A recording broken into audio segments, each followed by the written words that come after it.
Movie की starting में हम एक ओल्ड मैन को देखते हैं और वो कुछ सोच रहा होता है। दरअसल इस समय उसकी ग्रैंडसन की डेथ हो चुकी है और वो ये सोच रहा होता है कि उसकी इकलौती बेटी इस सदमे को कैसे बर्दाश्त कर रही होगी। हम देखते हैं कि वो उसको दिलासा देने के लिए उसके घर जाता है, लेकिन उसकी बेटी ऐसा बिहेव करती है कि जैसे कुछ हुआ ही ना हो, उसका कुछ बिगड़ा ही नहीं। हम देखते हैं कि वो अपनी दूसरी बेटियों के लिए वहाँ पे खाना बनाकर वहाँ से निकल जाती है और हम देखते हैं कि शो अपने काम में भी ऐसा बिहेव कर रही होती है कि मानो कुछ हुआ ही नहीं और ऐसा लग रहा था कि वो अपना दुख किसी के साथ शेयर ही नहीं करना चाहती है। अब यहाँ पर सीन कट हो जाता है और हम दूसरी तरफ देखते हैं कि एक ओल्ड लेडी अपनी वाइफ को यहाँ पर बिता दे रही होती है। उसकी डेथ हो चुकी है और वो अपनी वाइफ से बहुत ज्यादा प्यार करती थी। भाइयों, यहाँ पर ये लोंडिया लेस्बियन है, याद रखना। वो बहुत ही ज्यादा दुखी होती है और अब यहाँ पर फिर से सीन कट होता है और हम अब डेविड और एवा को देखते हैं। हमको पता चलता है कि ये एक बहुत ही ज्यादा हैप्पी फैमिली है और ये लोग इस जगह पर बहुत ही ज्यादा खुश भी है और हम लोगों को पता चलता है कि आज उनके लड़के का जन्मदिन है और वो लोग ये सोच रहे होते हैं कि किस तरीके से उसका जन्मदिन सेलिब्रेट करेंगे। हम देखते हैं कि वो दोनों अपने अब काम के लिए निकल जाते हैं और एवा अपनी कार लेकर जा रही होती है, तभी उसका बहुत ही वाला खतरनाक एक्सीडेंट हो जाता है। हमें पता चलता है कि उसकी मौके पर ही मौत हो जाती है और यहाँ पर डेविड इस बात से बहुत ही ज्यादा सदमे में आ जाता है और वो बहुत ही ज्यादा दुखी भी होता है। हम देखते हैं कि वो हॉस्पिटल में आता है और वो रात को बहुत ही ज्यादा दुखी होता है और हम देखते हैं कि ये बूढ़ा आदमी अपनी डॉटर की कब्र में बैठा हुआ है और ये भी बहुत ही ज्यादा दुखी है और वो भी दुखी है क्योंकि उसका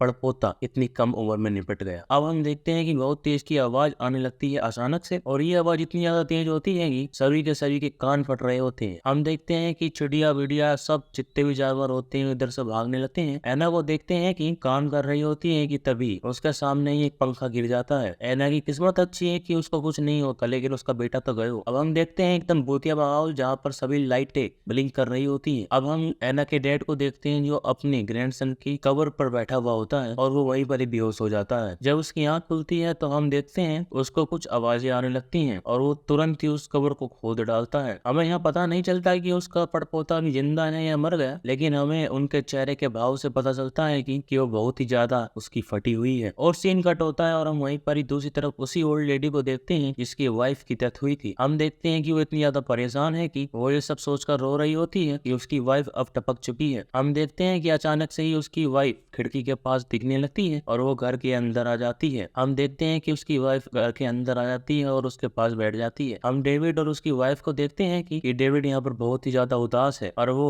भैया गम को निपटाने के लिए एक जगह बैठ जाता है। तभी उसको लगता है कि उसके वाइफ के हाथ हिलने लगे हैं और वो ये सब बताने के लिए तुरंत डॉक्टर के पास जाता है और डॉक्टर भी बहुत ज्यादा हैरान है कि मरा हुआ इंसान कैसे अपना हाथ हिला सकता है। और अब डेविड घर पर आता है और अपने बच्चों को भी ये सब बताता है कि उसकी वाइफ यहाँ पर मर चुकी थी, लेकिन वो पता नहीं कैसे जिंदा हो चुकी है। और अब हम दूसरी तरफ देखते हैं कि ऐना, जिसके बेटे की मौत हो चुकी है, हम देखते हैं कि ऐना बिल्कुल भी जीना नहीं चाहती। एक पॉलिथीन से अपने चेहरे को ढकना चालू कर देना चाहती है, सुसाइड अटेम्प्ट कर रही है ये। लेकिन तभी वहां पर उसके फादर आ जाते हैं और उसको कैसे भी करके उसको बचा लेते हैं। और हम देखते हैं कि वो उसको बता रहे होते हैं कि तुम्हारा लोंडा अभी जिंदा है और वो उसके बेटे को उससे मिलाते भी हैं। दूसरी तरफ हम देखते हैं कि ये सभी लोग जो जिंदा हुए थे जैसे ही हालत में मरे हैं वैसे ही हालत में जिंदा भी हुए हैं। और हम देखते हैं कि जो ओल्ड लेडी की बेबी मरी थी, जस्ट वो एक दिन पहले ही मरी थी, तो उसकी बॉडी सही थी। हम देखते हैं कि यहाँ पर ऐना बोल रही होती है कि हमें इन्हें डॉक्टर के पास ले जाना चाहिए, लेकिन उसके पिताजी बोलते हैं कि हम ऐसा बिल्कुल नहीं कर सकते। अगर हम इनको लेकर जाएंगे तो पहली बात तो हमको जेल हो सकती है क्योंकि मैंने इसको कब्र खोद कर बाहर निकाला। तो चाहती है क्या कि तेरा बाप इस बड़े बुढ़ापे में जेल में जाए? और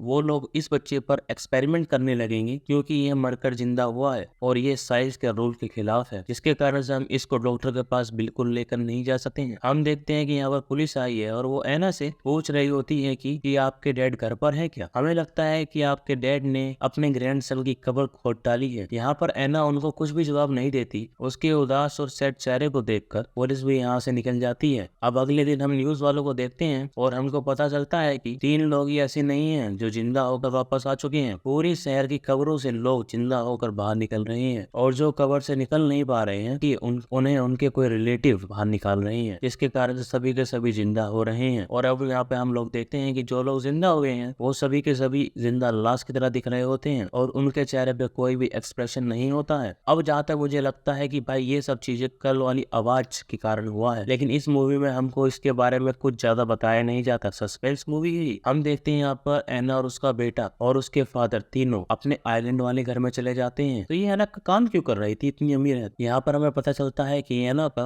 आइलैंड में भी घर है। हम देखते हैं कि वो ओल्ड लेडी अपनी वाइफ को खाना खिला रही होती है, लेकिन तभी अचानक से वो उसको काटने की कोशिश करती है। यहाँ पर वो ओल्ड लेडी भी समझ चुकी है कि यह तो भूत है, लेकिन वो उसके चेहरे को देखकर उसका मन पिघल जाता है और इस बुढ़ापे में कौन इस लेस्बियन का सहारा बनेगा। हम दूसरी तरफ एना को देखते हैं जो उसके बेटे को उसका फेवरेट टॉय दिखा रही होती है ताकि वो उसके साथ खेले, पर लेकिन वो लोंडा भी कोई रिएक्शन नहीं दे रहा होता है और बिल्कुल ही जिंदा लाश की तरह यहाँ पर खड़ा रहता है। दूसरी तरफ हम डेविड को देखते हैं कि उसके बेटे और बेटी वो दोनों इस जगह पर आए हैं और वो अपनी माँ से मिल रहे होते हैं और वो उसको उसका फेवरेट रैबिट देते हैं। हम देखते हैं कि वो ऐसा रिएक्ट करती है कि वो रैबिट नहीं कोई टॉय है और उसको मसल कर वहीं पर ही मार देती है और ये देखकर उसकी बिटिया और बेटा दोनों की ही फट जाती है और वो लोग बहुत ही ज्यादा हैरान होते हैं कि ये उसकी माँ नहीं है। सीन कट होता है और हम दूसरी तरफ देखते हैं कि एना को भी वो डेड इंसान दिख रहा होता है और वो धीरे धीरे आहिस्ता आहिस्ता उनके पास आ रहा होता है, इसलिए एना बहुत ही ज्यादा डर जाती है और वो अपने बच्चे को लेकर अंदर चली जाती है। और अब हम यहाँ पर देखते हैं कि ये एना के डैड यहाँ पर वापस आ चुके हैं और एना बोलती है कि डैड यहाँ पर कोई आदमी आ चुका है कि जो कि बहुत ही ज्यादा खतरनाक दिख रहा होता है और यहाँ पर एना के डैड बाहर जाते हैं और बोलते हैं कि मैं उसको भगा कर आता हूँ और तभी यहाँ पर वो मॉन्स्टर जैसा दिखने वाला आदमी उन पर हमला कर देता है और उनको अच्छे तरीके से चबा चबा कर खा जाता है और हम लोगों को पता चलता है कि सभी के सभी जो मर चुके हैं वो ज़ॉम्बीज बन चुके हैं और एक दूसरे पर हमला भी कर रहे हैं। और हम ओल्ड लेडी को भी देखते हैं जिसको उसी की ही बीवी ने काट कर खा लिया है और उसको मार दिया और कहानी के अंत में हमको पता चलता है कि एना इस आइलैंड को छोड़कर जा चुकी है, मगर हमको कहानी में ये नहीं पता चलता है कि ये साले सारे कैसे ज़ॉम्बी बने। आखिर इस मूवी का अंत क्या है? मैं तो ये सोच रहा हूँ कि इस मूवी का मतलब ही क्या है। यार अगर अंत तक कोई देख रहा है तो आप भी मुझको जरूर बताना। Thank you for watching. चलो मिलते हैं अगले वीडियो में।